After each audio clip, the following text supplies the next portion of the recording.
প্রশাসনিক সেটআপ বিভিন্ন পরিবর্তনের আগে প্রেসিডেন্টকে অবশ্যই রিজাইন করতে হবে, না হলে ঝুঁকি থাকবে। কাজে অন্তর্বর্তীকালীন সরকারকে বলবো, আপনাদের কাছে যে সংস্কারের দাবি তুলেছে সেই ক্ষেত্রে বর্তমান সংবিধান দিয়ে হবে না, এই সংবিধান বাতিল করে আপনাদেরকে নতুন সংবিধান রচনা করতে হবে। কিন্তু আপনাদেরকে অবশ্যই প্রেসিডেন্টকে অপসারণ করে ডক্টর ইউনূসকে প্রেসিডেন্টের দায়িত্ব নিতে হবে। এটা কথা বলেছে, আপনারা খেয়াল করেছেন কিনা আমি জানি না, অনেক ক্রাউডের মাঝে। প্রথমত এই সরকার, অনেকে বলছে এটা বিপ্লবী সরকার না গণঅভ্যুত্থান পরবর্তী সরকার না অন্তর্বর্তীকালীন সরকার। এইটা আমি মনে করি একটা ভুল হয়েছে, এটা ঠিক। প্রেসিডেন্টের কাছে শপথ নেওয়া, ওই যে ভাই ভালো বলতে পারবেন, চুপ্পু সাহেবের মতো একজন করাপ্টেড ব্যক্তি যিনি যদি প্রেসিডেন্ট হিসেবে আছেন।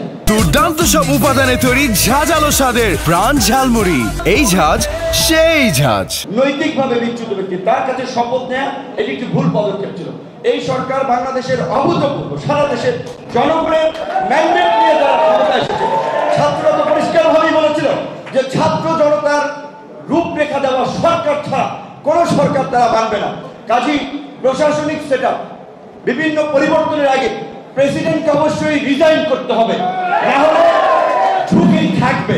কাজে অন্তর্বর্তীকালীন সরকারকে বলবো, সমস্ত রাজনৈতিক দল মত নির্বিশেষে আপনাদের প্রতি যে সমর্থন দেখিয়েছে, আপনাদের কাছে যে সংস্কারের দাবি তুলেছে সেই ক্ষেত্রে বর্তমান সংবিধান দিয়ে হবে না, এই সংবিধান বাতিল করে আপনাদেরকে নতুন সংবিধান রচনা করতে হবে।